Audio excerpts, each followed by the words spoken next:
All right. So we're going over the exam 2 practice questions, and these all come from an old exam. The first one is an active style mechanism. The online homework we had that year was called OWL. So I would call this an active style mechanism. It's the same type of thing. It's the way you do mechanisms on online homework by supplying the arrows. And the way to approach a problem like this is at each step to look at what's changed. And you can see that in this first step, we formed a new nitrogen-nitrogen bond. Here's your benzene ring NH2, and that's formed a new bond to this nitrogen. And the nitrogen-oxygen bond has gone from a triple bond to a double bond. So the only way to do that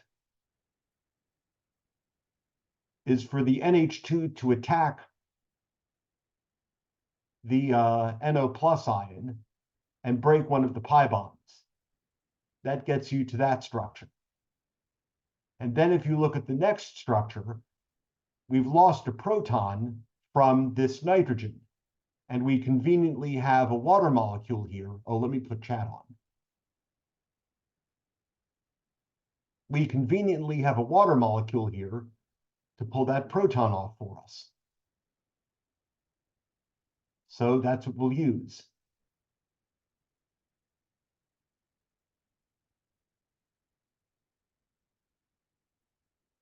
Never draw arrows quite like I'd like on ChemDraw, but that gets us to this structure. And if you look at the next structure, we've protonated the oxygen, and we conveniently have a hydronium ion here to do that for us.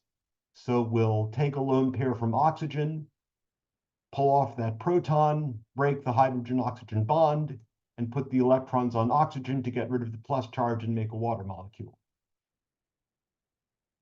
And if you compare this structure with the next structure, we've gone from a single bond to a double bond between the nitrogens, and a double bond to a single bond between the nitrogen and the oxygen, and we've also lost this proton. So if only we had some base to pull this proton off for us, we could put the electrons in the nitrogen-hydrogen bond in between the two nitrogens and break the nitrogen-oxygen pi bond. And we just happen to have a base here. We have a water molecule. So the water molecule pulls that proton off. No, I was right to begin with. Then the electrons in that nitrogen-hydrogen bond go in between the two nitrogens like this. And then we break the nitrogen-oxygen pi bond and put the electrons on oxygen. And that gets us this structure. The next step is just another acid-base reaction, another proton transfer. And so we'll use an acid, in this case hydronium, to put a proton onto the oxygen. And so we'll use a lone pair on oxygen to pull that proton off the hydronium.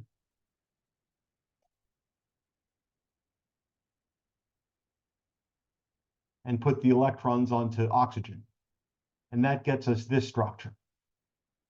And then if you look at the next structure, we've gone up to a triple bond between the nitrogen atoms. We've made our diazonium ion, which diazonium ions are part of chapter 24. And so, pardon my cat, he has a serious case of the zoomies right now. Very strange. He's not a young cat. Well, anyway, to go up from a double bond to a triple bond, we'll need to use the electrons on this nitrogen because that nitrogen has a plus charge in the next intermediate. And so we'll put the electron pair on the nitrogen in between the two nitrogens and lose water as a leaving group, and you get your diazonium. The next couple steps are actually an electrophilic aromatic substitution reaction, just like we talked about in chapter 16.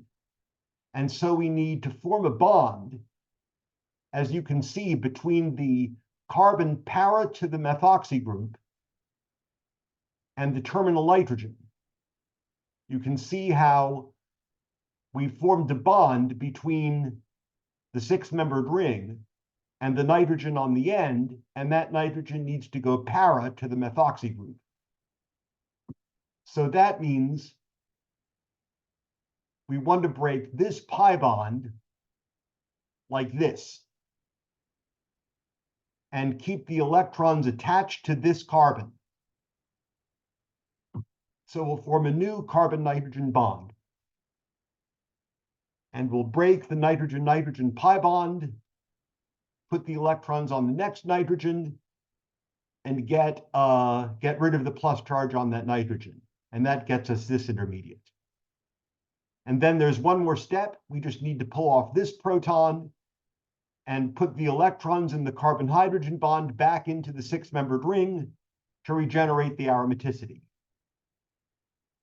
as is typical for an electrophilic aromatic substitution reaction. And so we'll use water to pull that proton off. We take the electrons in the carbon-hydrogen bond and put them into the six-membered ring, get rid of the plus charge on carbon, and make our azo dye. So these things are intensely colored. And there's a famous undergraduate organic lab experiment where you make one or more of these azo dyes. They're very easy to make. And there are these neat little, well, they sell this fabric. I don't know quite how to describe it, but it comes in a strip, and inside that strip are maybe 6 different types of fabric: cotton, wool, linen, polyester, and they're all connected together. And what you do is you cut this fabric into thin strips, and then you insert the strips into a solution of the azo dye. And after rinsing it off, you can see which types of fabric take the dye the best and which of them the dye kind of falls off of. So that's how you approach that type of problem. Just like an active, except it's much less of a pain to put in the arrows because you can actually draw them the way you like them.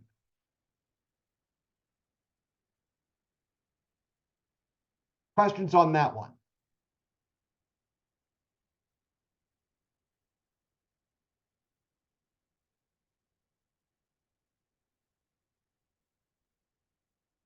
I have a quick question. On the third step, 3, this yeah, step. right there, the arrow going from the NH bond to the NN bond, would it also be correct to make it into 2 arrows where it would go from an arrow from the NH bond curls back to the N, and then the lone pair on the N goes to the NN bond to make a double Active bond? wants you to do that sometimes. I'm not a fan. I'm going Okay. to say no, that would not be correct. It needs to look like this. Okay. Thank you.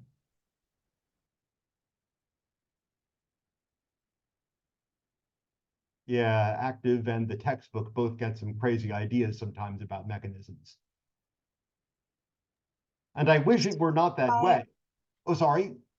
Just to clarify, we get the H2O from the hydroxide From the cation. hydronium. Hydronium, I mean. H3O Yes. plus has H2O in it. That's right. Even if it doesn't specifically say, it's assumed to Okay. be there. Thank So you. that's right. You get it from the H3O plus.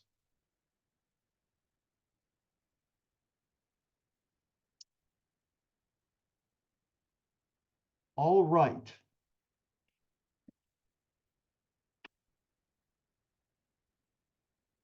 Well, for the next one, I admit I'm going to need a little help because I don't have the 5 nitrogen bases memorized. So I'm going to look at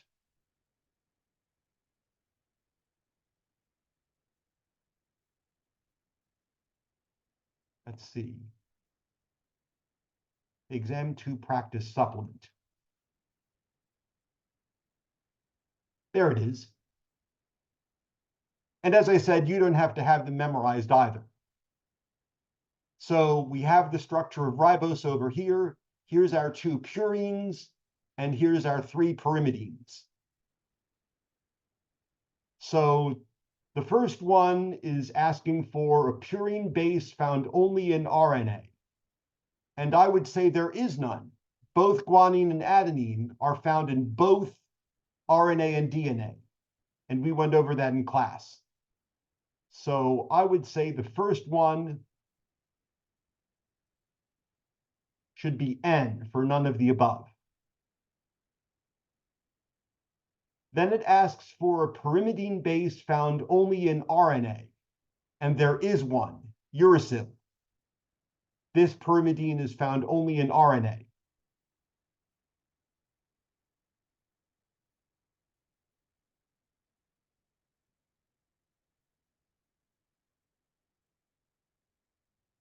Then it asks for a purine base found in both DNA and RNA. And you can put either guanine or adenine.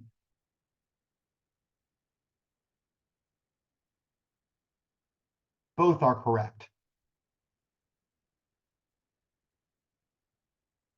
If this were on the exam, you would not write G or A. Actually, I'm just going to say G. Just pick one.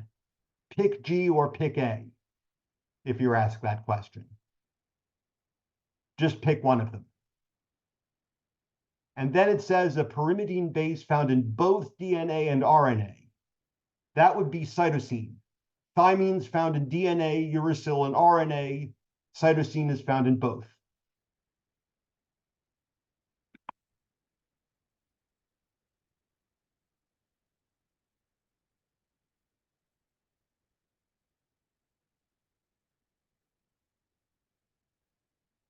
I probably shouldn't, but I'll give away a little hint. There is a question similar to this on your exam, but it is not identical. So don't memorize these answers. Your question is not identical to this. It's been changed. But this is something we talked about in class. Should be relatively straightforward. I have a question. Do we just memorize those facts, or can we like logically deduce what the answer is going to be based on the purine or pyrimidine? This is the sort of thing that's gone over in high school biology. So no, I don't know a way to deduce it from first principles. Okay. But thymine, the one with the methyl group, is found in DNA, and uracil, the one without the methyl group, is found in RNA. And we did go over that in class. But I don't know a way to deduce that from first principles. All right.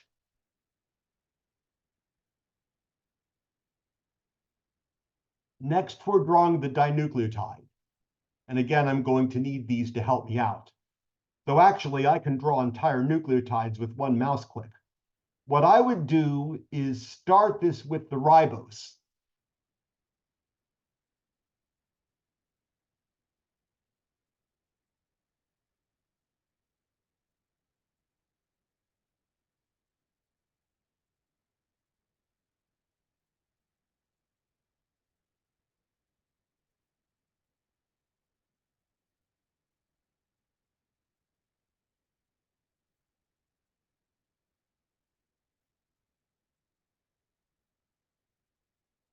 And so there's ribose. And you want it to be of the type that's found in RNA. RNA means that we leave the OH on the 2' carbon.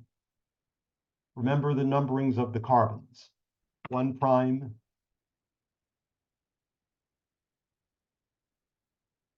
3',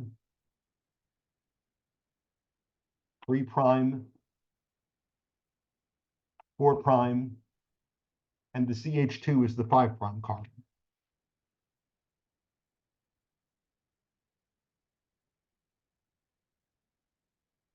And remember, the reason we use the primes is because numbers without primes are for numbering the atoms in the nitrogen heterocycles.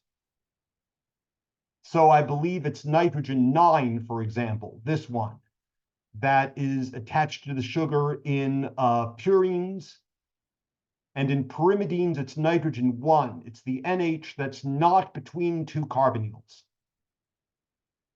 In the case of cytosine, there's only one NH. So it's clear which one you attach. So the way I would proceed next, it says to put a diphosphate group on the free, I can't speak today, free 5' end. So this OH on the 5' carbon needs to be swapped out for a diphosphate.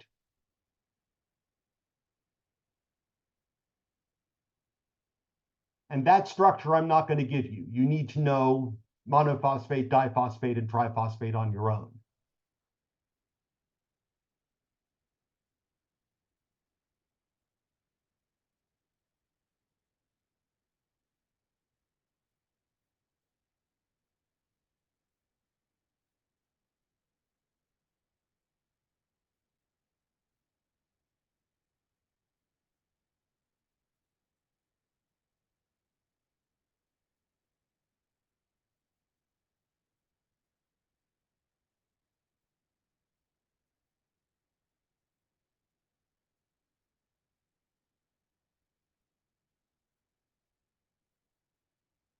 And since we have atoms with a non-zero formal charge, let's include our lone pairs.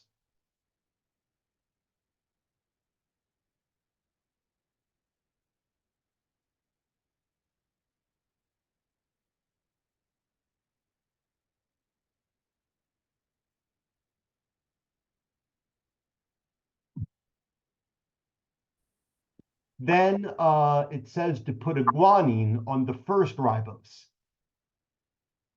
And the nitrogen in the NH in the nitrogen heterocycle. The nitrogen on the NH in the nitrogen heterocycle replaces the OH group.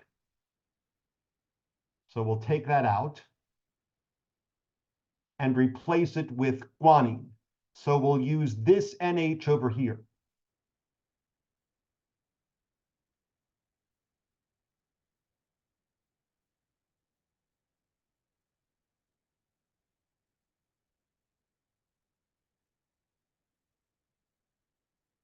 So nitrogen 9, the nitrogen of the NH,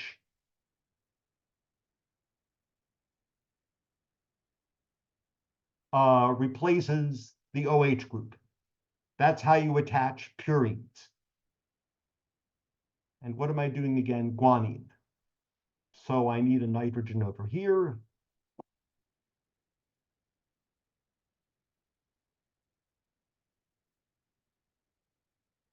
Actually, for certain reasons, I'm going to put an NH, because when I replace the single bond with a double bond, the NH will go to just nitrogen.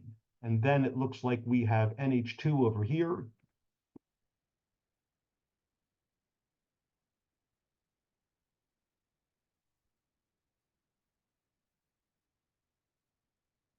And double bond O up here. Someone double check me. Have I copied guanine correctly? Looks like I have. Then, There should be a double bond in between those two rings I in always guanine. forget that double bond. Thank you. Mm-hmm. I always forget that double bond.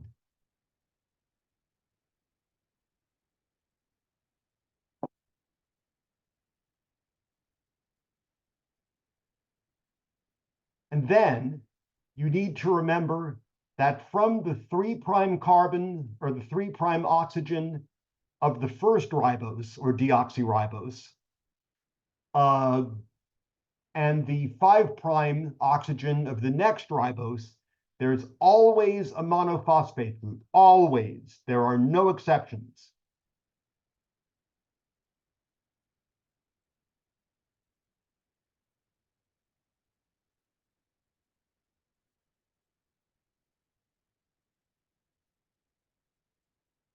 trying to think how to do this so as to give myself the maximum amount of room. I also want to get another ribose.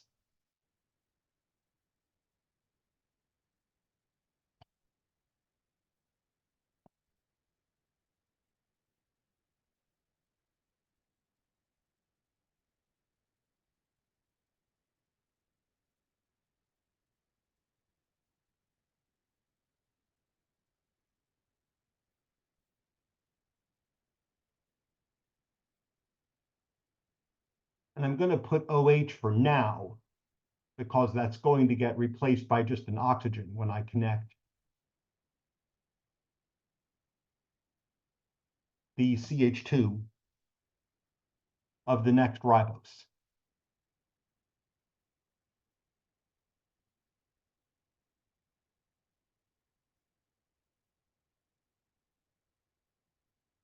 So I'll connect the CH2, the 5' carbon, to that oxygen, like that. And in class, I believe I actually wrote CH2 here. You can do that, or you can just use line angle drawings. It doesn't matter. And notice we still, for both of them, will keep the OH group because it's an RNA type nucleotide. If it were DNA type, then this OH would be a hydrogen, and the same thing over here. So that's important to remember. Since the question calls for an RNA, I think it calls for an RNA type nucleotide, of the type that would be found in RNA. So then all we have to do is replace the 1' OH on ribose with the nitrogen of the nitrogen heterocycle. And I've already forgotten which heterocycle. Oops, I think I just closed it.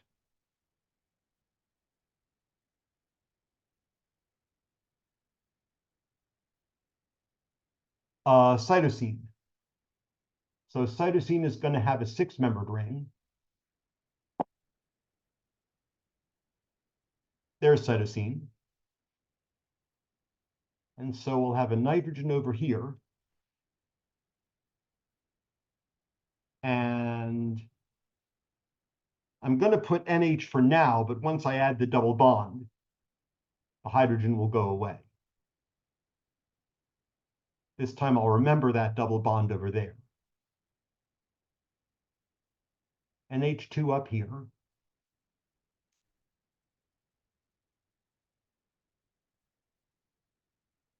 And double bond O between the two nitrogens.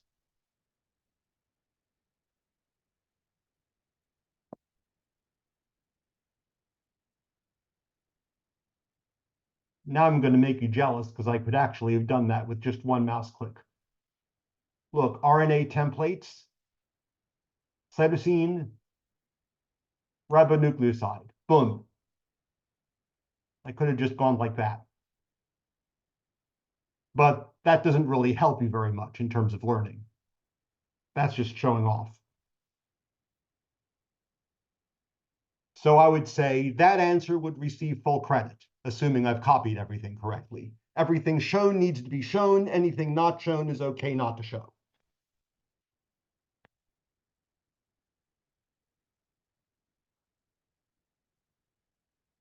And that's pretty much it for this problem.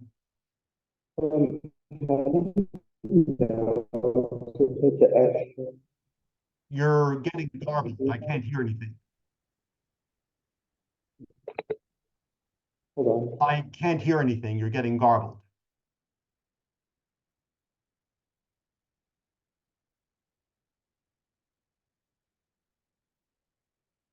Either you're too far from your mic or something's interfering. Perhaps you I think also he have... disconnected. I think he's trying to connect again. Oh, I see.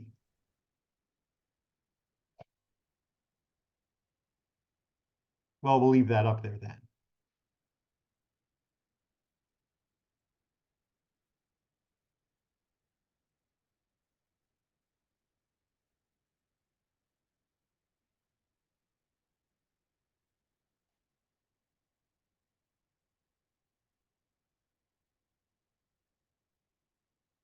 I realized I forgot a lone pair.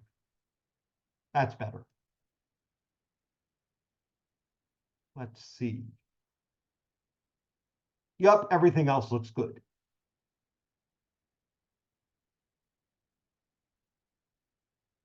Well, let me open a new window, and if he comes back with questions on that, it will still be available.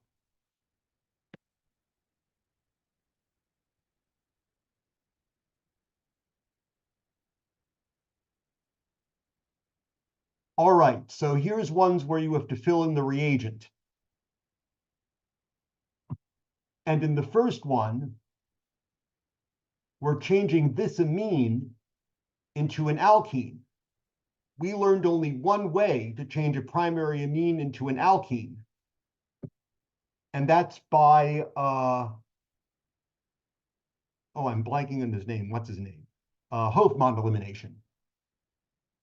And so you need to know the reagents for a Hofmann elimination. Everyone see that where we had the NH2, now we have a double bond.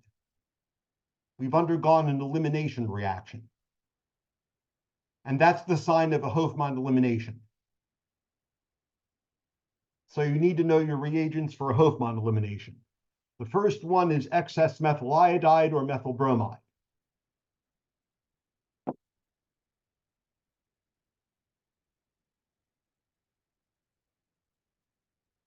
And that will change NH2 to nitrogen with 3 methyls and a plus charge. It converts it to a quaternary ammonium salt.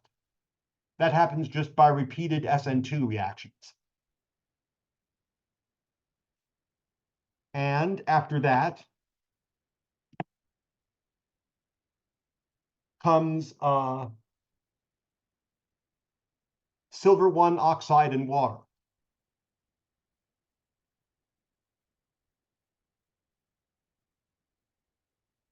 And the answer key mentions heat, but I would say that's optional. I don't think it really necessarily needs to be heated. Because the silver 1 oxide and water both precipitates the iodide ion and generates OH-, which does the elimination. So I would say with or without heat, it's fine. In the next one, the change that's going on is we're converting a carbon-chlorine bond to a carbon-carbon bond, and we're making a carboxylic acid. So we're making a carboxylic acid that has 1 more carbon than the alkyl halide that we started with. And I can think of 2 ways to do that, both of which we talked about in class today. You could first make either the Grignard reagent or the alkyl lithium.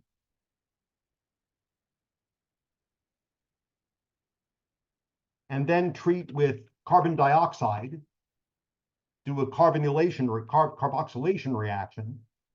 And then you do need an acid workup in order to put the proton back on the carboxylate ion and get the free carboxylic acid. Or,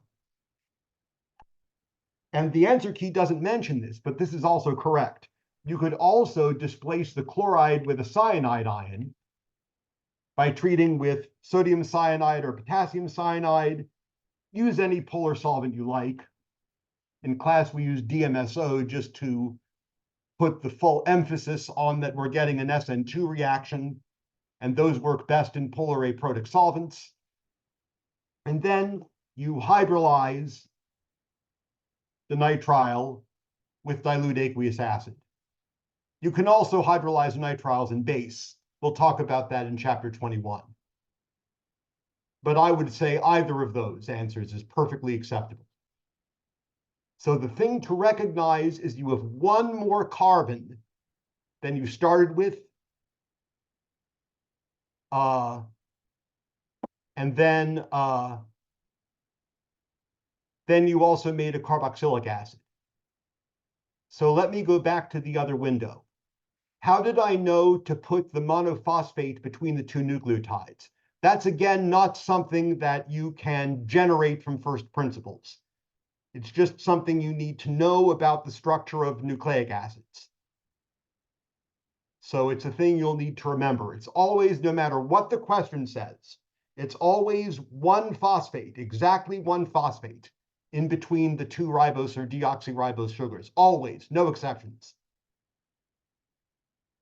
So I'm very sorry that I can't explain that from first principles, but I don't know a way to do it. It's just known that that's the structure of DNA and RNA.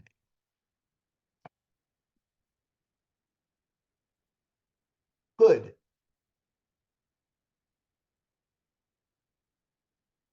So we're done with that one. The third one is the hardest. And this involves some material that we didn't go over in class, but is in the book about the Wittig reaction.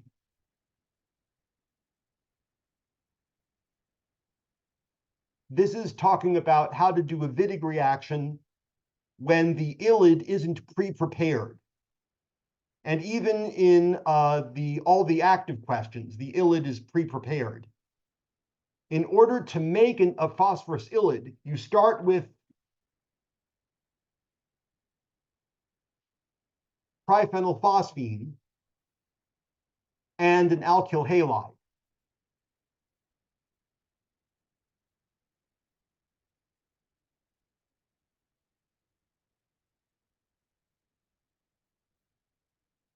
So that's the first step.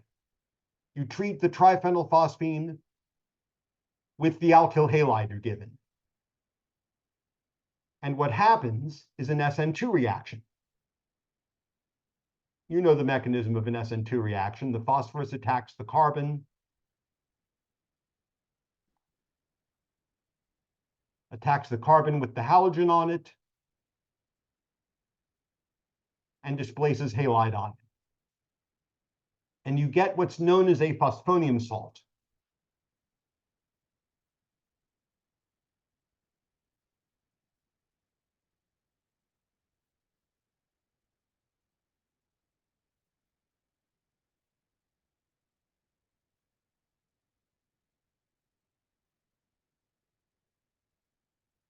It's kind of like an ammonium salt, except with phosphorus. So the phosphorus does an SN2 displacement. And then what you do in order to make the phosphorus ylid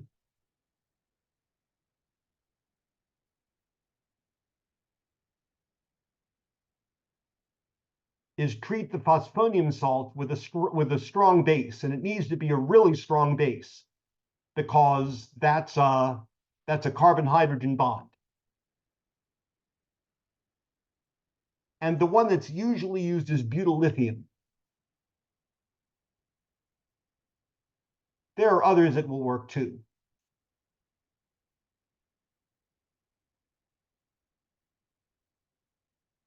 And butyllithium looks like this. It's a butyl group with a lithium on.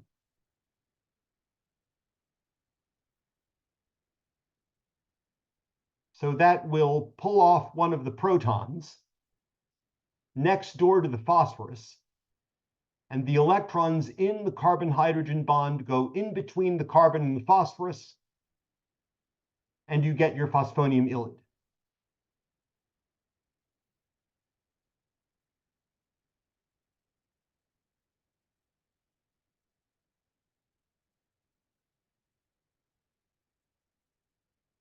There's your phosphorus ylid. So all the phosphorus ylids that are in active questions and the ones we talked about in class, this is how they're actually made. They're made from alkyl halides.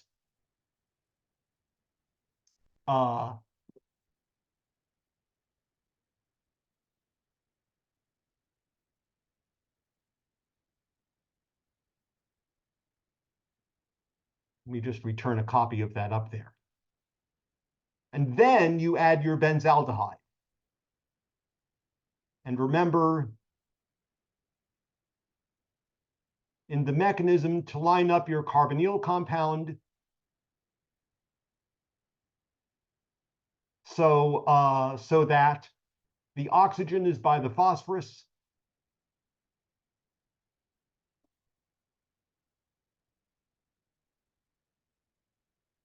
and the carbon is by the carbon.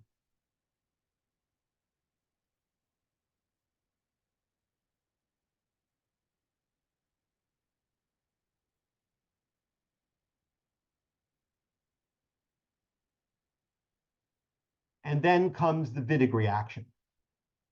Electrons from between the carbon and the oxygen go between the oxygen and the phosphorus, and electrons between the carbon and the phosphorus go between the two carbons. And you make a four-membered ring, known as an oxyphosphetane.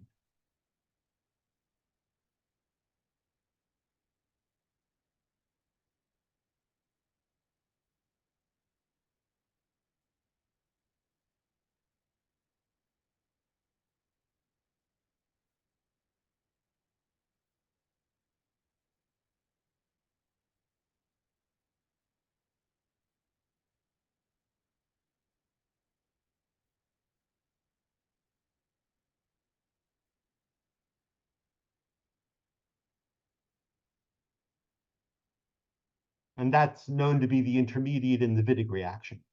And then that four-membered ring falls apart.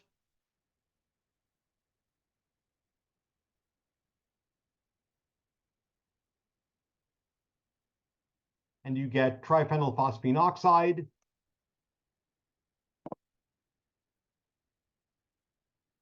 And the alkene.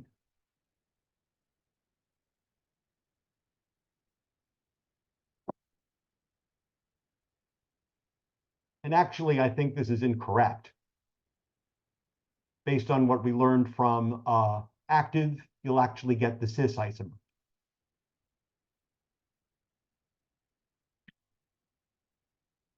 You get the trans isomer when the ylid is stabilized by having C double bond O conjugated to the carbon phosphorus double bond.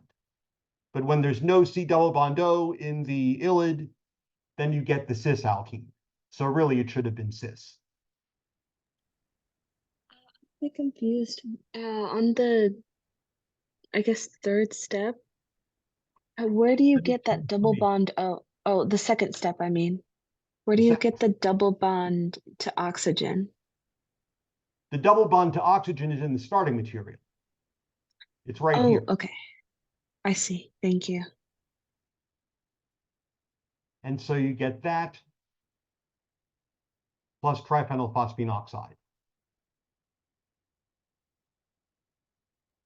Where do you get the Li with the carbon chain attached on, I think, the second step? It's butyllithium. Oh, It's the okay. same thing as that. Okay, thank you. You need to use a really strong base to pull that proton off. Butyllithium is essentially butane with a minus charge. So it's a carbanion. It's a very, very strong base.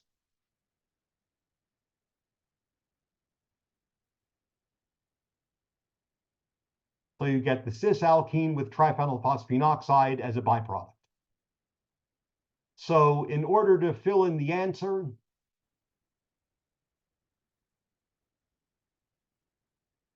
it should say, first step, triphenylphosphine,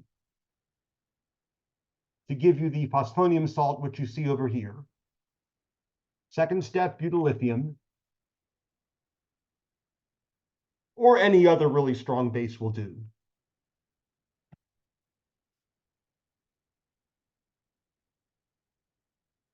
Third step, benzaldehyde, and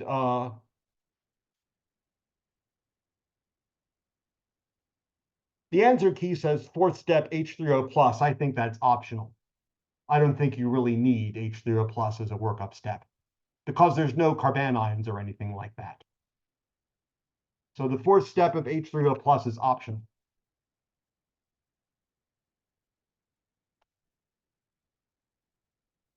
I guess it's not a bad idea to add it to destroy any leftover butyllithium. But it doesn't do anything to the organic portion. The organic portion is already the alkene.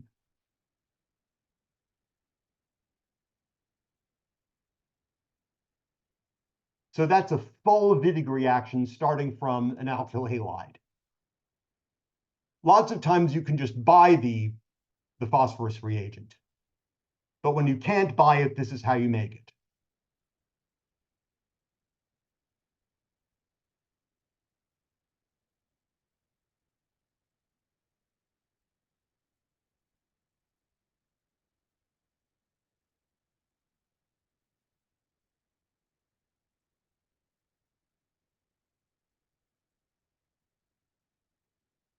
All right.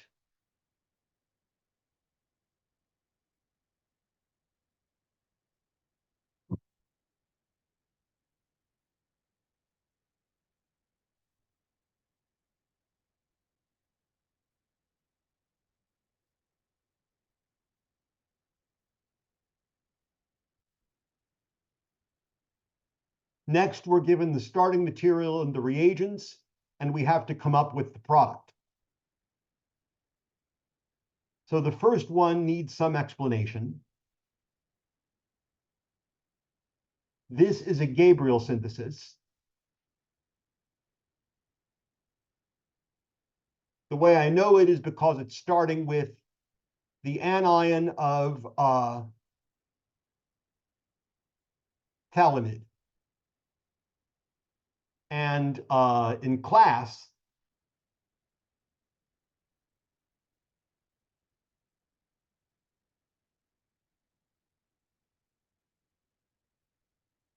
we showed how you get that anion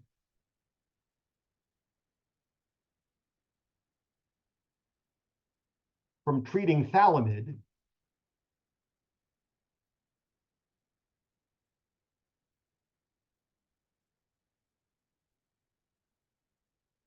oops.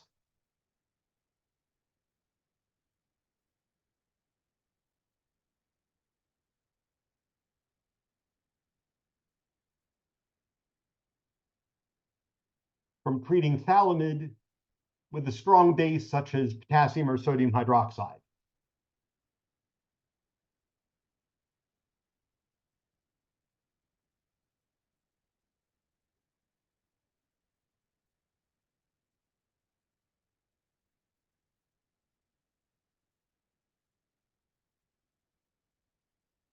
And this is just an acid-base reaction.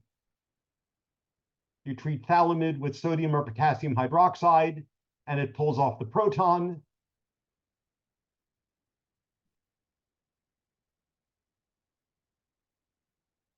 And you get this. That's the first step. So on this exam, I just gave them the phthalimide anion. We left out that first acid-base reaction. And in the Gabriel synthesis, you treat the phthalimide anion with some alkyl halide, preferably primary.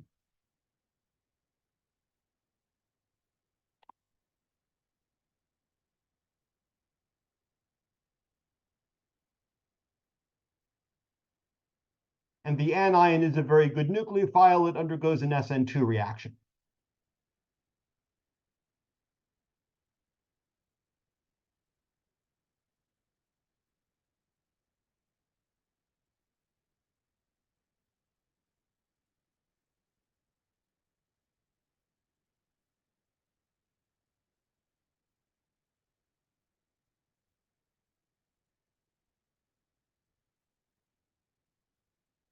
So the first step is just an acid-base reaction with hydroxide, which I didn't show in this exam that I gave them. I just gave them the anion.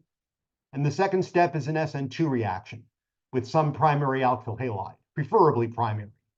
In this case, I gave them a secondary alkyl halide. Primary works better than secondary. And then in the last step, we treat again with aqueous hydroxide.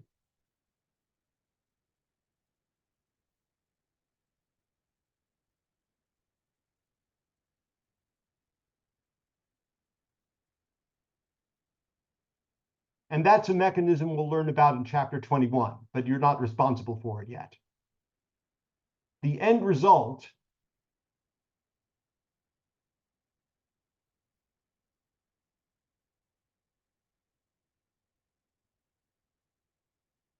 is that it cleaves out the amino portion.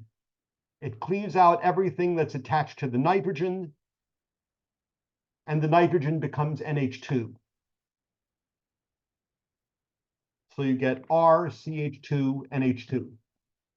Whatever is attached to the nitrogen stays attached to the nitrogen, and you get a primary amine. The Gabriel synthesis is a way of making primary and secondary amines. So the same thing happens here. This anion attacks the secondary bromide.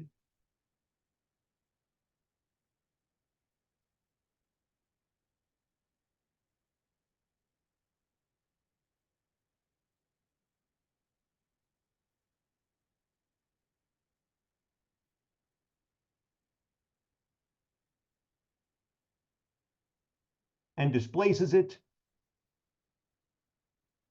And you get, that's interesting.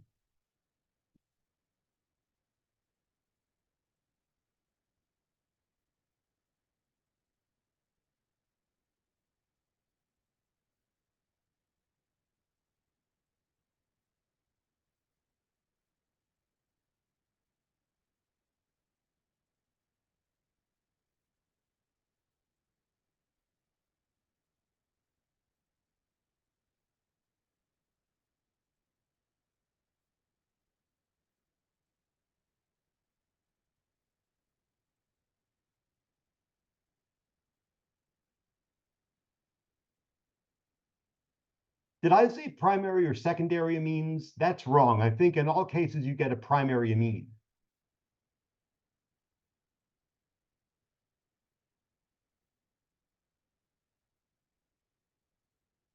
But the intermediate is this phthalimid adduct.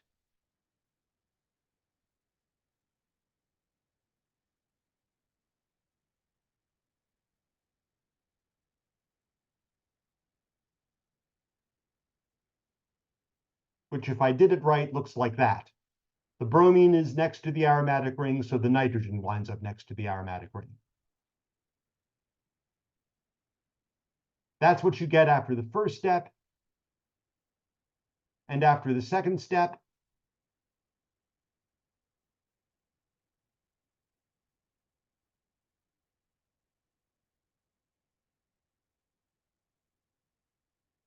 which is just aqueous base like we see over here, that's given in the second step.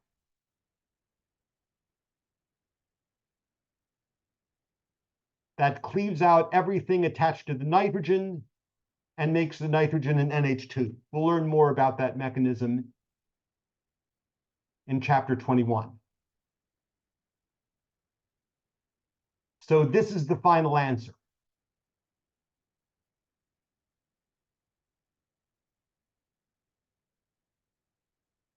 That nitrogen just becomes NH2.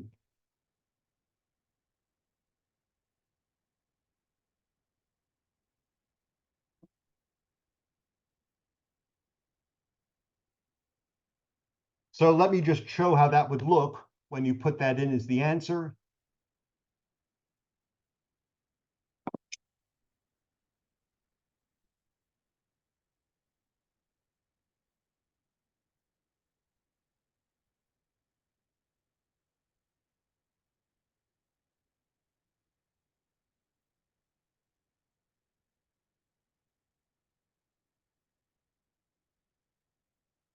The final answer essentially replaces the halogen with NH2. That's how a Gabriel synthesis works.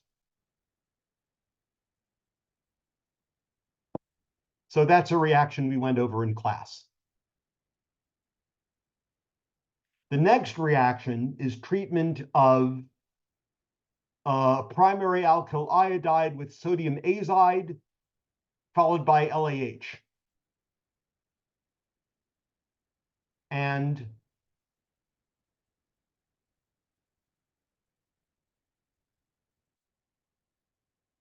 the first thing that's going to happen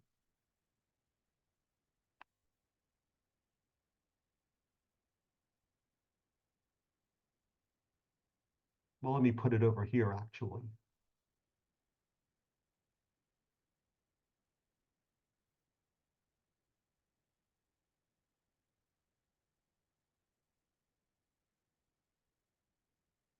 Azide ion has this structure.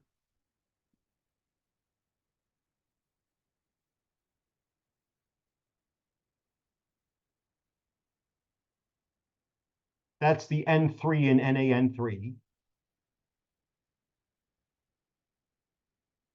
So that's the structure of the azide ion.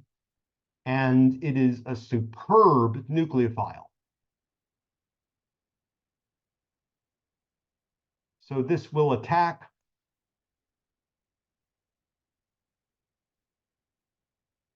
the primary alkyl halide and undergo an SN2 reaction.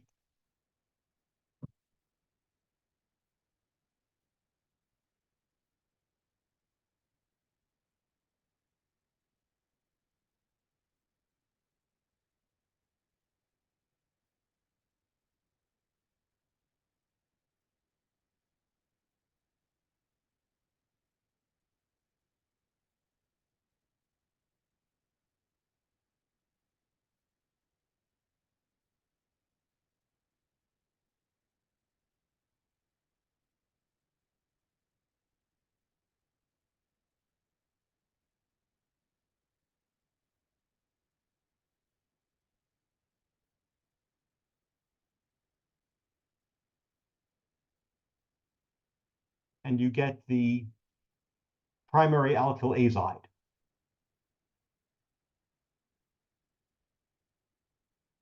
This is another way of making amines. And when you treat alkyl azides with LAH,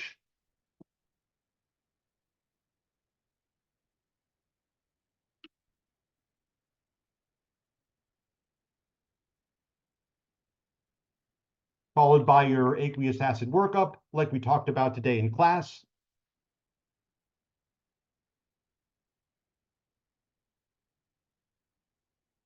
that converts the alkyl azide into an amine, a primary amine.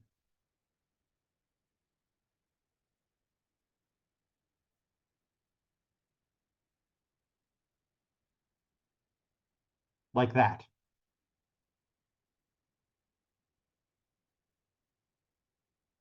So that's the final answer.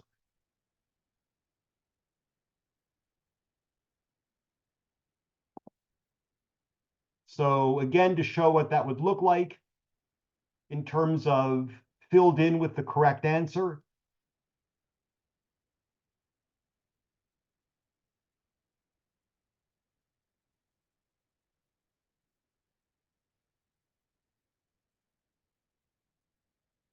that's what it would look like.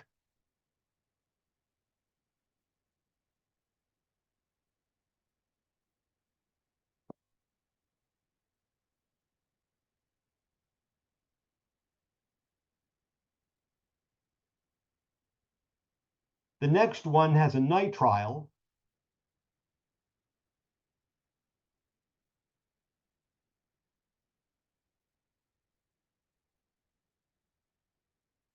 Reacting with the Grignard reagent.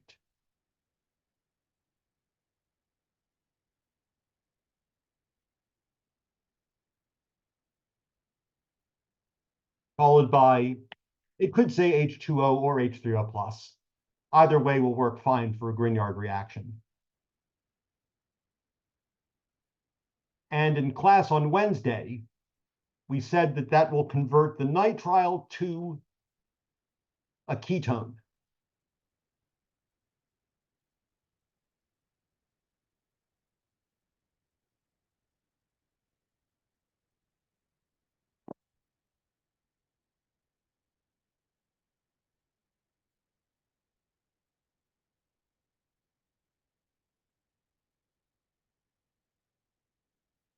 I'm really struggling today.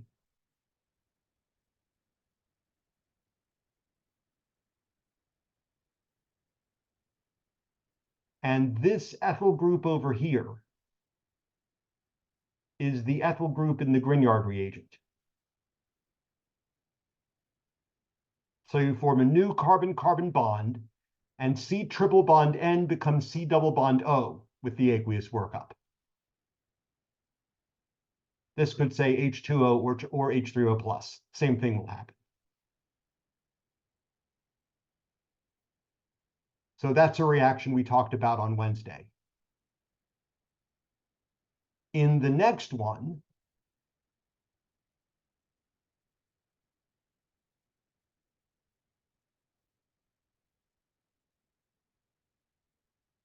we're treating a ketone with hydroxylamine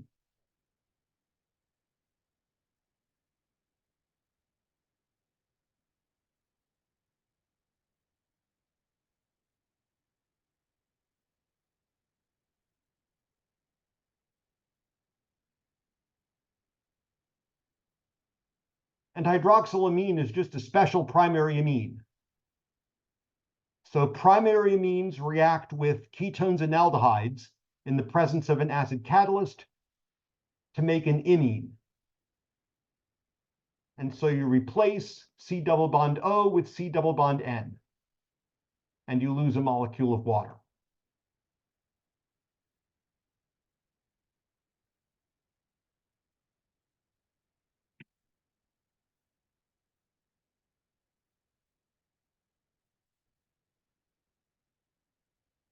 And this OH group is the OH in the hydroxylamine.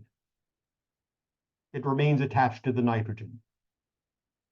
You get an imine. This is a special kind of imine called an oxime, but I don't care if you know that. The mechanism is the same as for making any other imine. We went over it in class. And in class, we emphasized that a ketone or aldehyde plus a primary amine in the presence of an acid catalyst will make an imine. And this imine just happens to have OH attached to the nitrogen. That's the only difference. So it doesn't matter what's attached to the nitrogen. That just goes along for the ride. Any primary amine, as long as it ends in NH2, the other bond to nitrogen can be bonded to anything, and it just goes along for the ride. It winds up in the product still attached to nitrogen.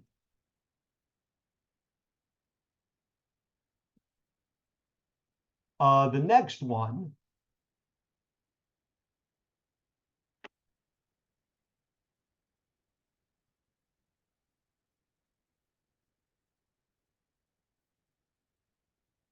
is again a nitrile. I think it's the same nitrile as before.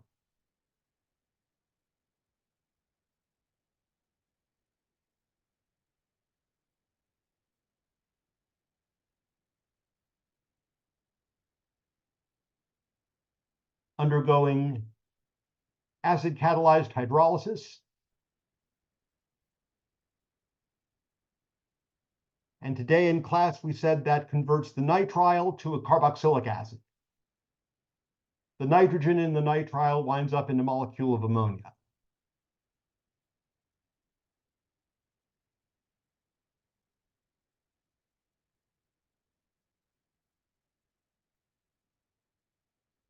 So it is the same number of carbons as the nitrile.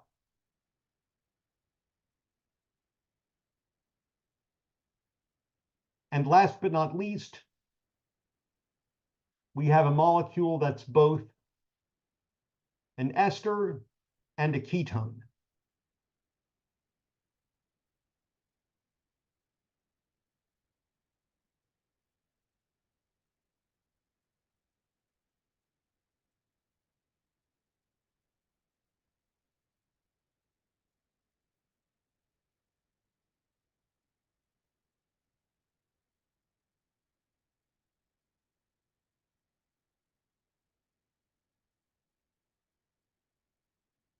And we're treating it with LAH followed by an acid workup.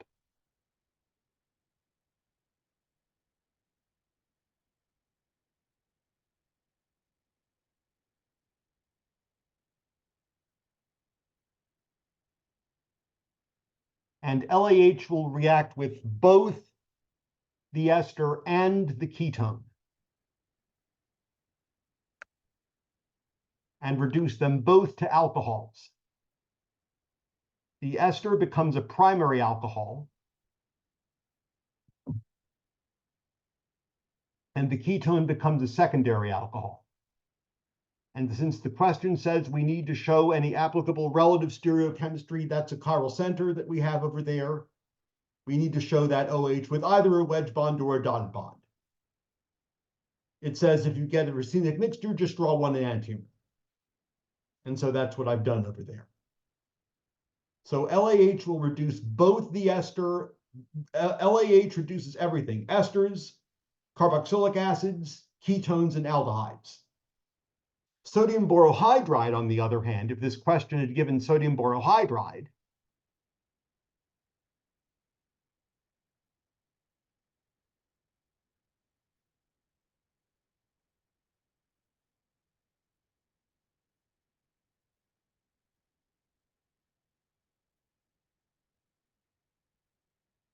then it would leave the ester alone. If that ester were a carboxylic acid, it would leave the carboxylic acid alone. And it would only reduce the ketone or aldehyde. So we went over all this in chapter 17, but you still need to know these reactions. They're repeated in chapter 20. And that's basically it for that page.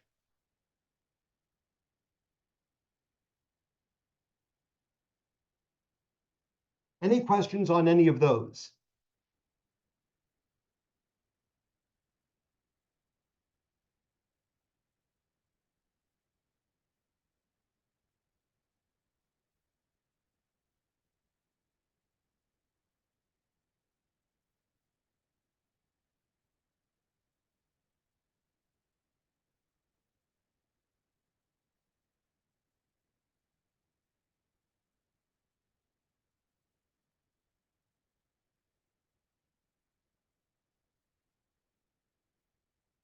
On the next page, we have mechanisms.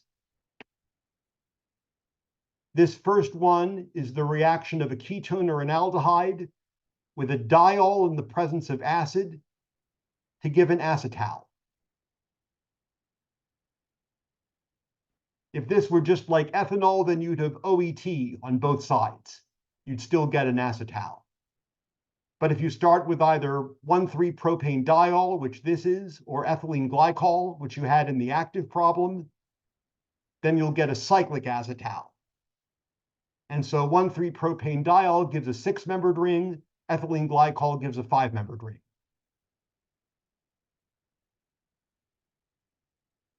And so I would expect you to recognize this as acidic conditions. Since I see a cation over here, the conjugate acid of the 1,3-propane diol. And so the first step in acidic medium is always protonating the carbonyl oxygen.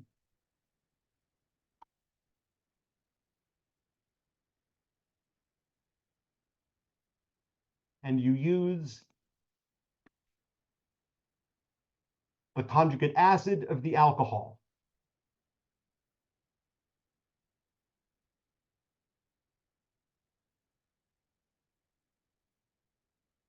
So that's this species over here. That's the same thing as this. But you'll notice how I've drawn out the oxygen-hydrogen bond in order to be able to show that deprotonation. So in mechanisms, you always need to be very careful to show where all the electrons are that are involved in the reaction.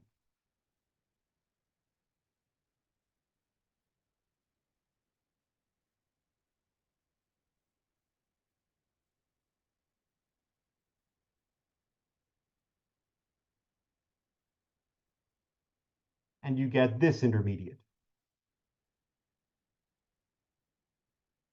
And that protonation makes the carbonyl group, the C double bond O, which was already subject to nucleophilic attack, even more subject to nucleophilic attack, because now it is a full plus charge and it wants to get rid of that plus charge.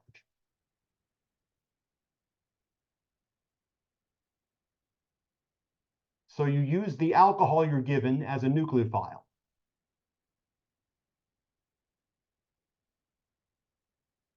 That will attack the carbonyl carbon, break the carbon-oxygen pi bond,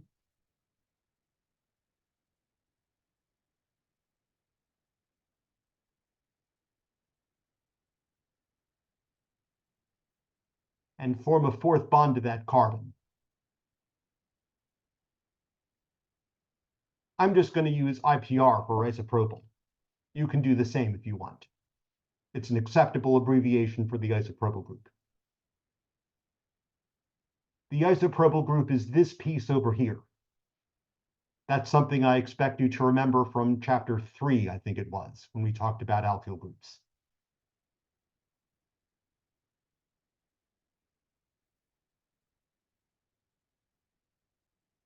And we have OH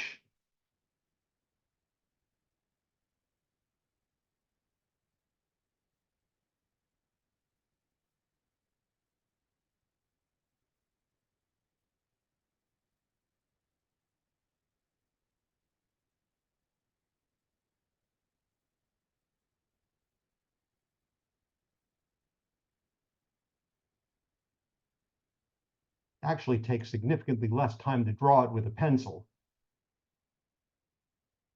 than it does on ChemDraw. So you get that intermediate. Next, after nucleophilic attack, we have some proton transfers. We want to take the proton off of this oxygen so that it doesn't leave as a leaving group. And we want to put a proton on this oxygen so that we can lose water as a leaving group. And we do that in 2 steps, not 1 step, 2 steps in that order.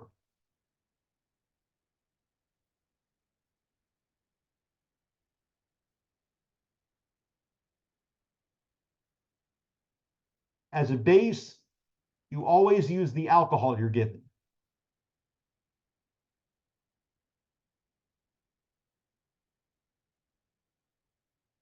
That's both our nucleophile and our base.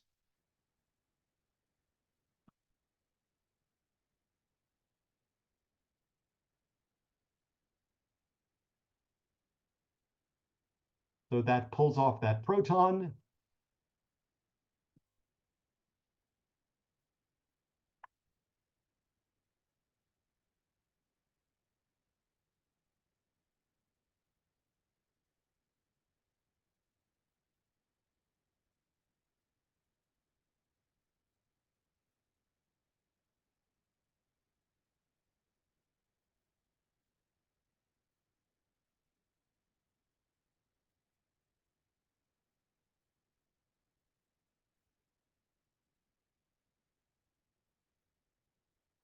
So now we've taken the proton off of that oxygen. Then we need to add a proton to the OH group. And in order to know what to put here, to put that proton on, you look back at what you're given and you use whatever is an acid. And in this case, we're going to use this. That's the only acidic species we have.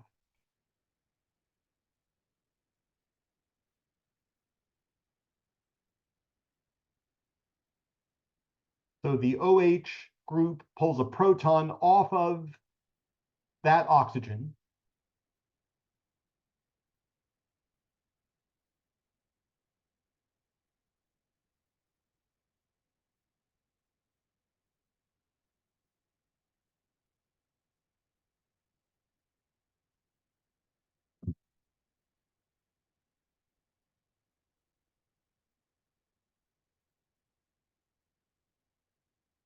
So you protonate that oxygen. And then we lose the water molecule. That's almost the whole point of the reaction, is losing water.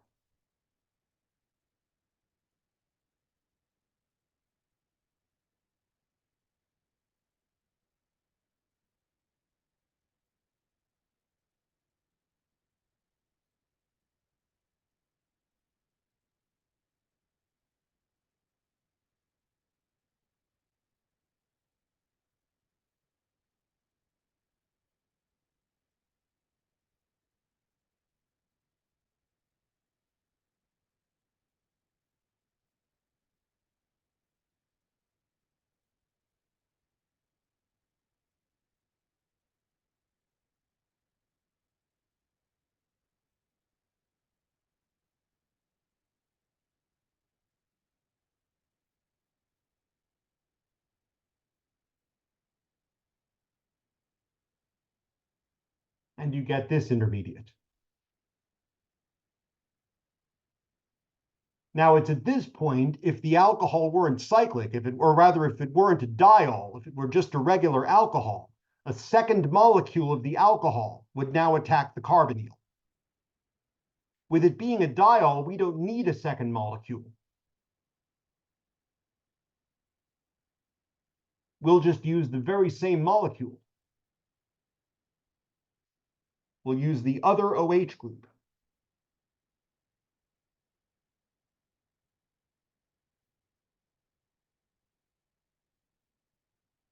And that OH will attack the carbonyl carbon, will break the carbon-oxygen pi bond,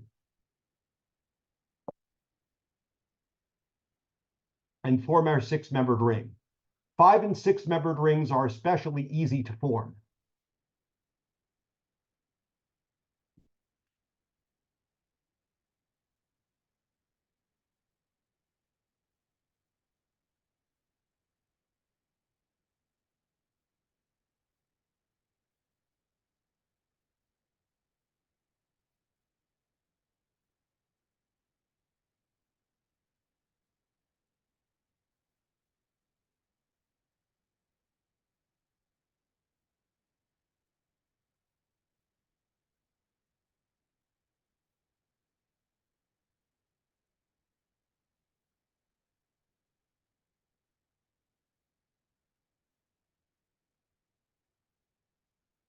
And you get this intermediate, and then there's just one more step. You just have to pull that proton off the oxygen. And in order to know what to use as a base, always look back at what you're given. You'll use whichever of the species that you're given is the best base. And that's going to be the alcohol, in this case, the diol.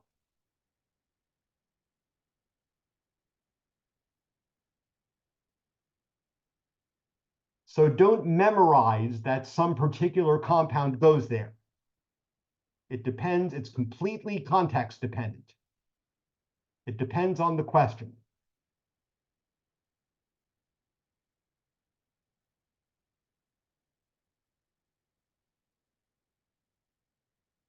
And then you get the product.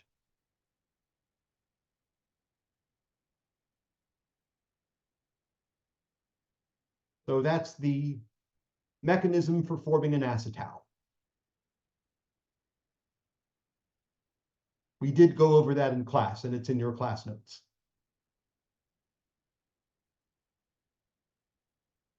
Any questions on that mechanism?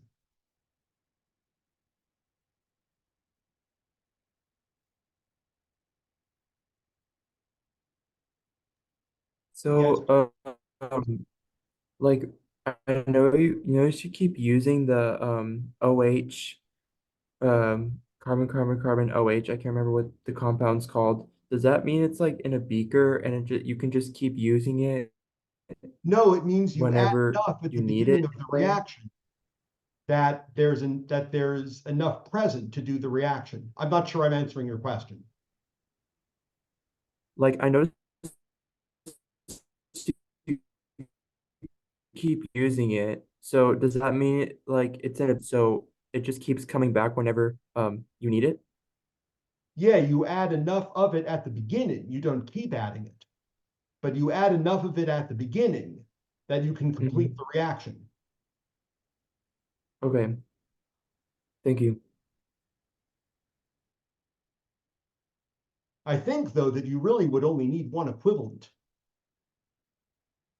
If I were doing this in real life, I'd probably use a slight excess of the diol. Maybe 1.1 or 1.2 equivalents, just to make sure I have enough to get the reaction done. And usually these are also done using some method to get rid of the water,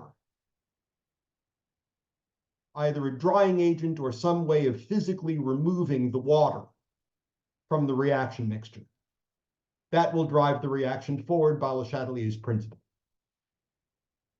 Because Le Chatelier's principle says that if you remove one of the products, the equilibrium goes forward. So that, I would say, is the driving force of the reaction, is getting rid of the water.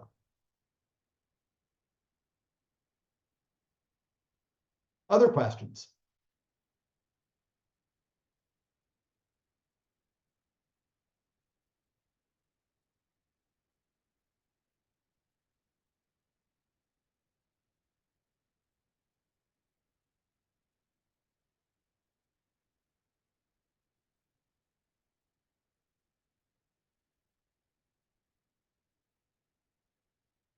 The next reaction starts with a ketone and a primary amine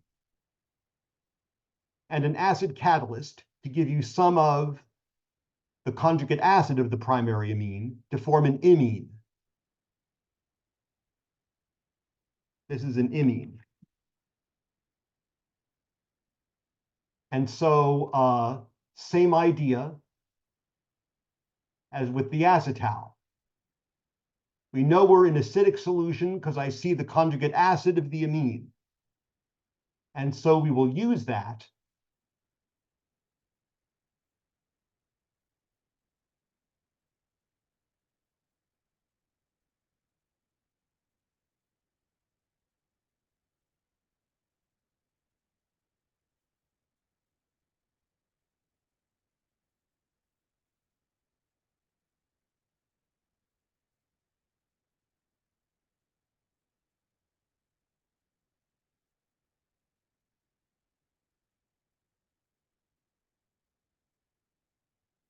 we'll use that conjugate acid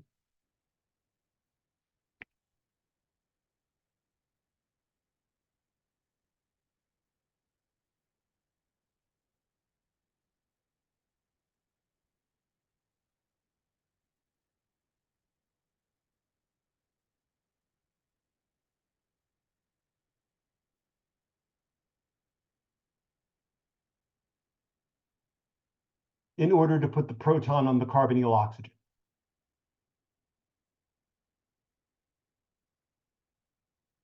So the oxygen picks up the proton from the conjugate acid of the amine. We put the electrons in the NH bond onto the nitrogen and get rid of the plus charge.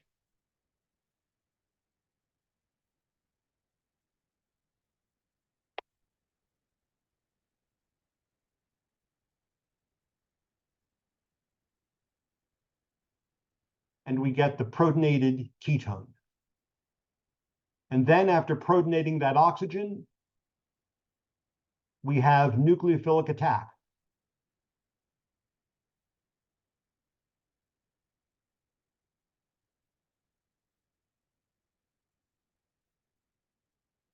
And the best nucleophile we have around is the primary amine.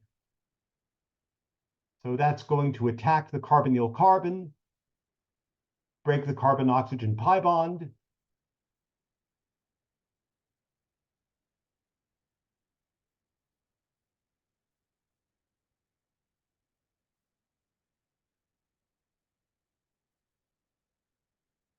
we get rid of the plus charge on oxygen, and we form a new carbon-nitrogen bond.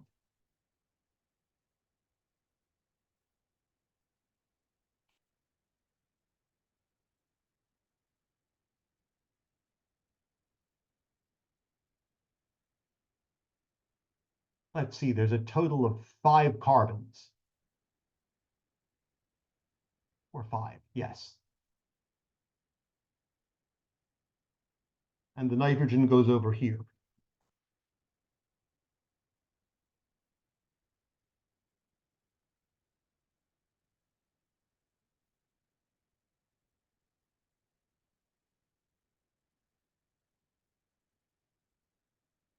And the nitrogen has a plus charge. So you get this intermediate. And then we have a couple proton transfers once again. We want to prevent the nitrogen from leaving, and we want to make the oxygen leave in a molecule of water. So we need to move some protons around, and that happens in separate steps. First, we'll use a molecule of the amine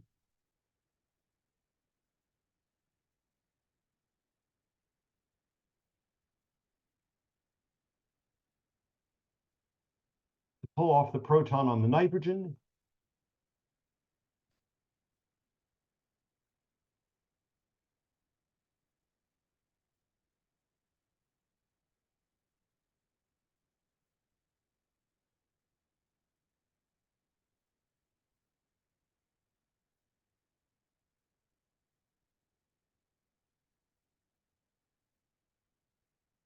And then we'll use a molecule of the conjugate acid of the amine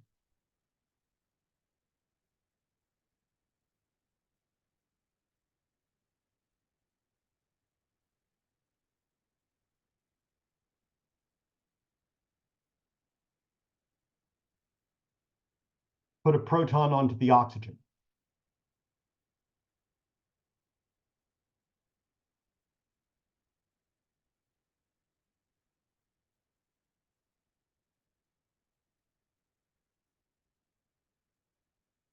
That breaks the nitrogen-hydrogen bond.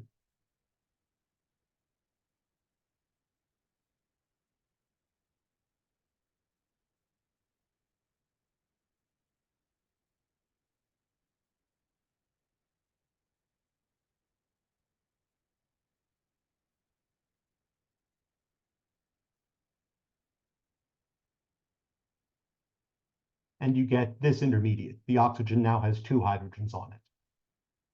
At this point, we can lose a molecule of water.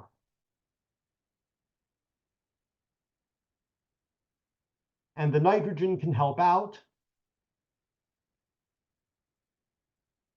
by using its electron pair to form a carbon-nitrogen pi bond. So those electrons go in between the carbon and the nitrogen. And then we break the carbon-oxygen bond and lose water as a leaving group.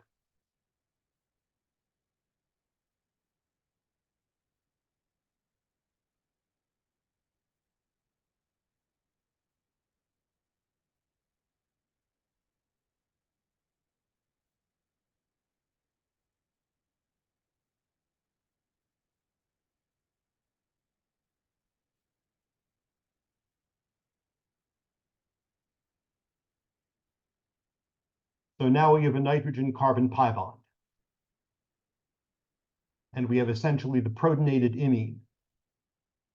And all we need to do now is pull off that proton to get rid of the plus charge on nitrogen. That makes the most sense to do next. If there is no proton on nitrogen, because there's 2 alkyl groups on the nitrogen, then you can't form an imine. You have to form an enamine by taking away one of the alpha protons and forming a carbon-carbon double bond and breaking the carbon-nitrogen pi bond and getting rid of the plus charge. But since we have a hydrogen on there, we can just lose that.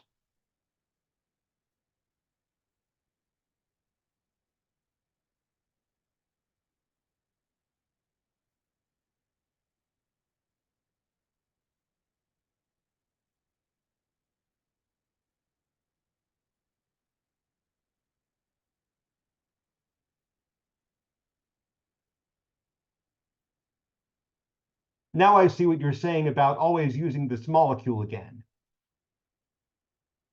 Yes, you would add enough to the reaction mixture so that you can complete the reaction. You don't keep adding it. You just add enough at the beginning.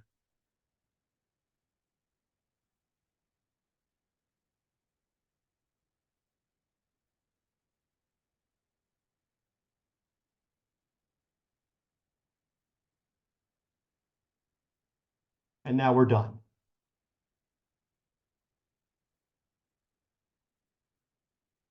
And we have our imine.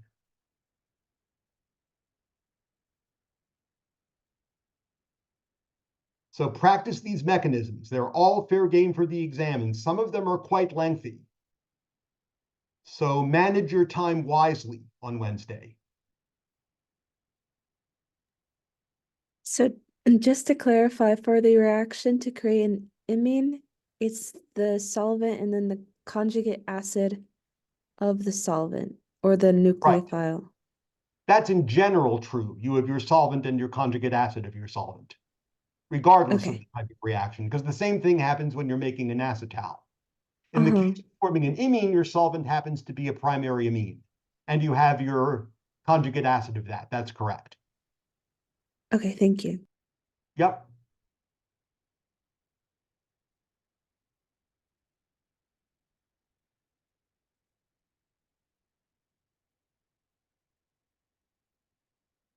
Other questions?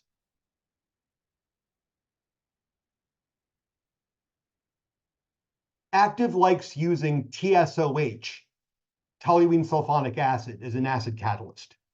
It's totally fine. It's not wrong. I'm just trying to show it the way I did in class because I don't want to mislead you.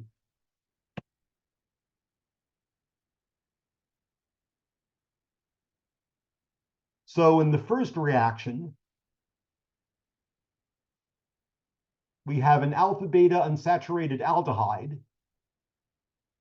and we're treating it with an amine in acidic conditions.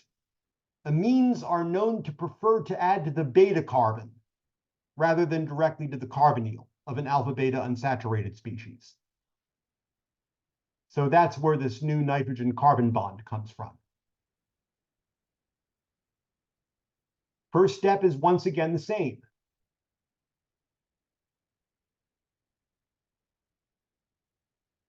It's protonation of the carbonyl oxygen.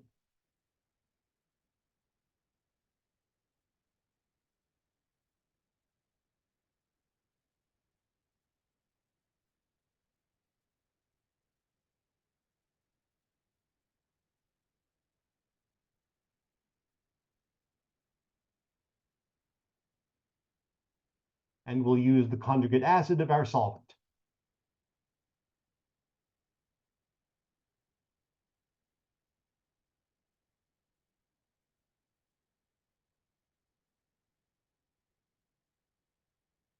In order to put a proton onto the carbonyl oxygen.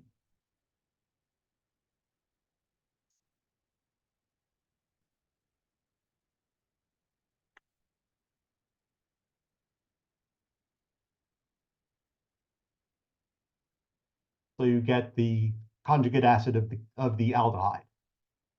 And then nucleophilic attack, using whatever is the most nucleophilic species.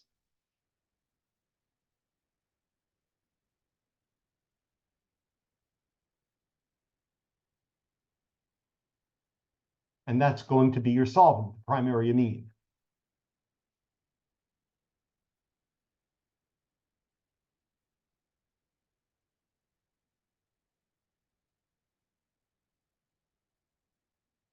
That attacks the carbonyl carbon.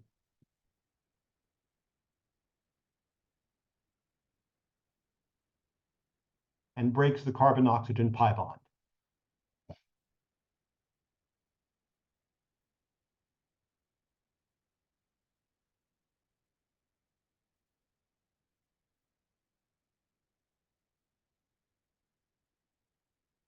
Oh, what am I doing? I forgot the whole point of this reaction. This nucleophile prefers to add to the beta carbon, not directly to the carbonyl. I forgot I was dealing with an alpha beta unsaturated system. So the nitrogen forms a bond to this carbon, and we break the carbon-carbon pi bond and move the electrons in toward the carbonyl.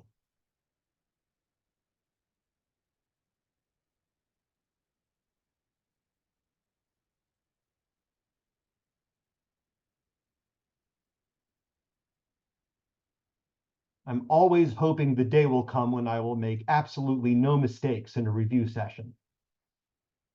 But that day never comes.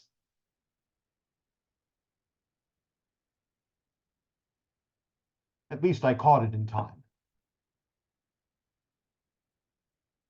So the nitrogen gets attached over here.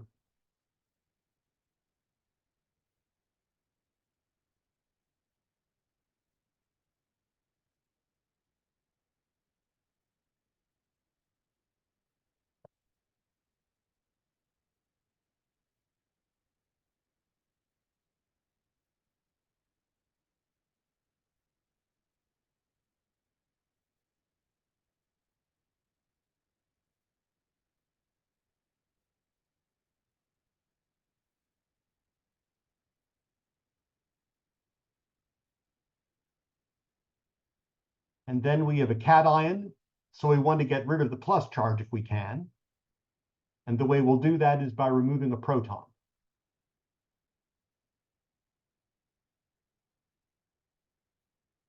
And we'll use again our primary amine to do that, our solvent.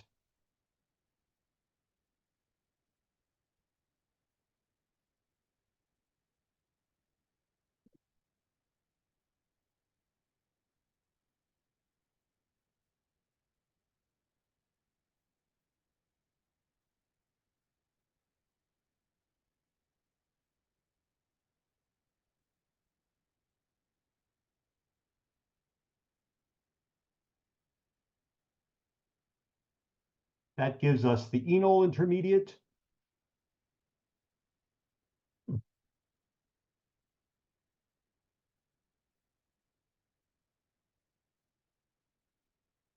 And next, we need to tautomerize, as it's called, the enol to the keto form. Since enols are almost always quite unstable,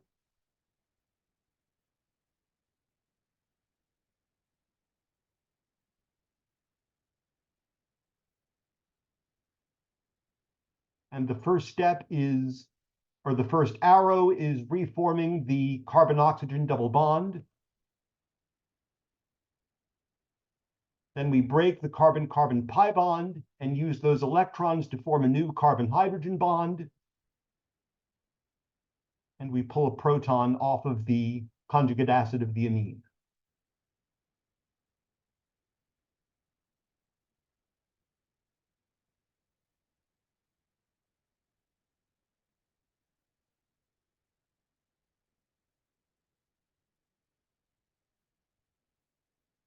And that gives us the aldehyde.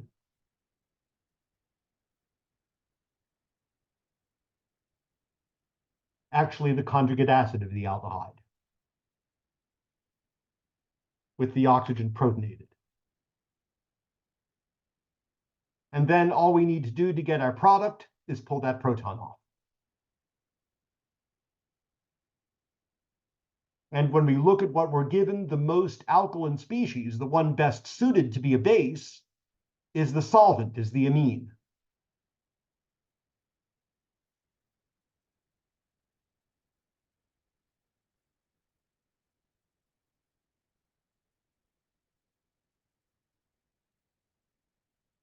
That's the most alkaline species present.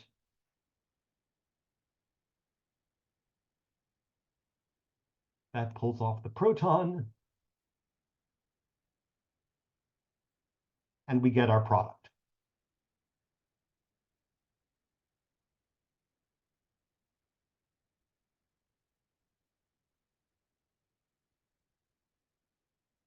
This mechanism is a little bit less lengthy.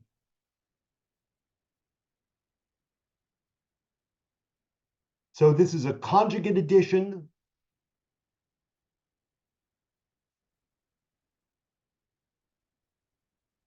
Also called a 1,4 addition, also called a Michael addition. And I'm terribly sorry that there are 3 names for the exact same thing, but there are. This is an addition to the beta carbon rather than directly to the carbonyl carbon. 2 carbons away from the carbonyl carbon. Some nucleophiles prefer to add in a conjugate fashion. That would include water, alcohols, primary and secondary amines, the cyanide ion. Cuprates like to do that. Enolates, which we'll learn about in chapter 22, like to do that. And other nucleophiles, if you treat them with an alpha beta unsaturated ketone or aldehyde, prefer to add directly to the carbonyl carbon. Those include hydride reagents and Grignard reagents and alkylithiums. Those do not add to the beta carbon. Those add directly to the carbonyl carbon. And that might not be the whole list, but that's at least most of them. Any questions on that mechanism? How do we how do we know that this isn't in amines? Since there's a double bond on a secondary carbon. For this to be an enamine, the double bond would have to be 1 carbon over.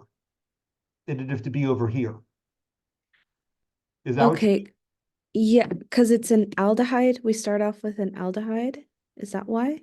Oh, wait a minute. You're saying, how do we know we don't get an enamine? Yeah. Because you can't get one because this double bond is here. Oh, I see. You also wouldn't get an enamine anyway. You'd get an imine because it's a primary amine. You get an enamine from a secondary amine and an aldehyde or ketone. Oh, okay. But both 'cause primary and secondary amines prefer to add to the beta carbon right over here. So that's in the class notes. The list of those nucleophiles that prefer to add to the beta carbon given a choice. Oh, okay, thank you. Yep. Other questions?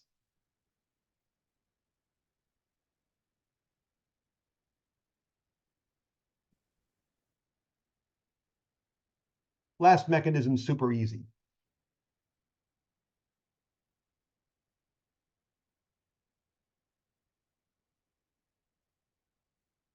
I had given them 3 lengthier mechanisms and I gave them a break on that last one. So this is just hydration of the ketone in alkaline conditions. And we went over these reactions in class. We said they're not terribly synthetically useful, but they're illustrative, the one in alkaline conditions and the one in acidic conditions, of reactions in alkaline conditions and reactions under acidic conditions. And we've only seen acidic conditions so far. But one of the hallmarks of reactions in alkaline conditions is that they start with nucleophilic attack on the carbonyl carbon. We certainly will not protonate the carbonyl oxygen, not in alkaline conditions. And the way I know I'm in alkaline conditions is because I'm given a strong base, sodium hydroxide. So in alkaline conditions, we don't use any cations in the mechanism. We use only neutral species and anions. That's worth repeating. Remember, in alkaline conditions, you use only anions and neutral species in your mechanism, no cations. In acidic conditions, the opposite is the case. You use no anions in your mechanism. You should use only cations and neutral species. There are a few exceptions, but they're very rare. And they're kind of understandable when you see the structures. But certainly it's the case in all the reactions we studied in chapter 19 and 20. In acidic conditions, we use only cations and neutral species in our mechanism. In alkaline conditions, we use only anions and neutral species. So since we're under alkaline conditions, our hydroxide ion just directly attacks the carbonyl carbon.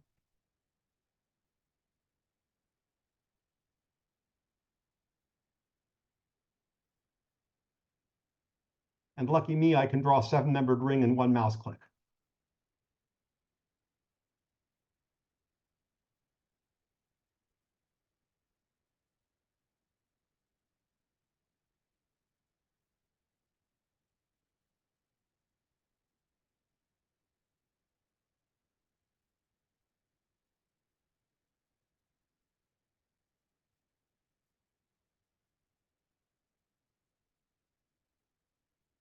And so we get this oxyanion. Having a species with an O- is A-OK in alkaline solution, not so much in acidic solution.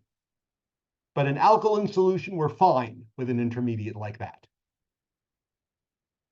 And then all we need to do is put a proton on that oxygen. So we look at what we're given and we find the most acidic species. It's water. Water is the only thing that can act as an acid in aqueous alkaline conditions.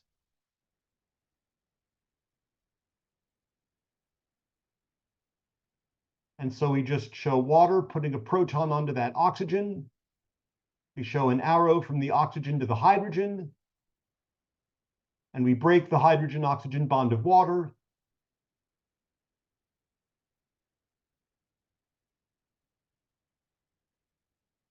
And that gives us the product. Those steps are reversible. So you can also go back from the hydrate to the ketone. The mechanism just runs in reverse. The way we know to do it this way is because we're given the hydrate as the product. But that's it, just 2 steps. I find in general, alkaline mechanisms have fewer steps than acidic mechanisms, other things being equal. Could you go over how we know it's in alkaline conditions again? Remember that NaOH is OH minus.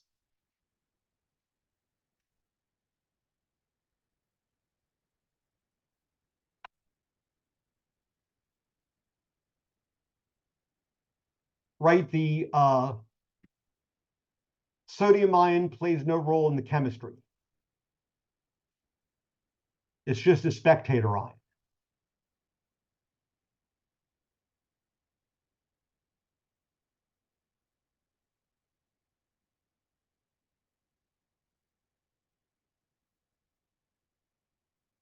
And I think you know that OH minus is a base.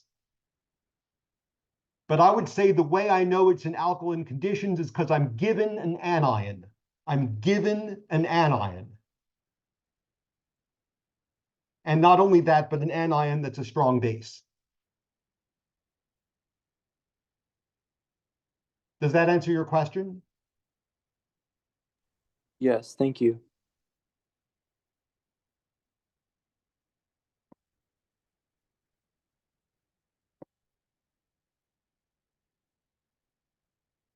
Likewise, you know, going back to this page over here, you know this reaction's under acidic conditions because we're given a cation that's an acid.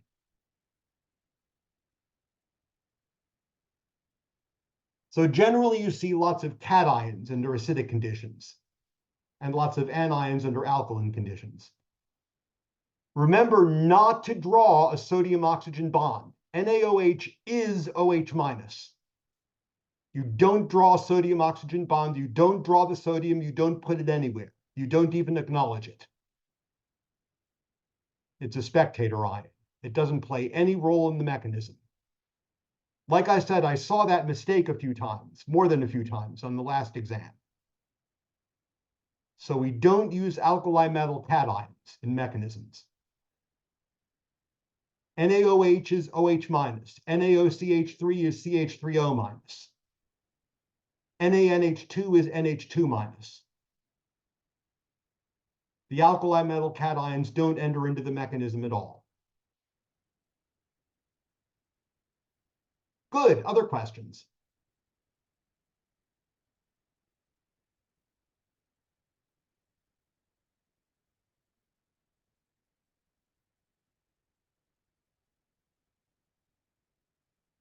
Oh, and there's my cat. Oh, I just woke him up.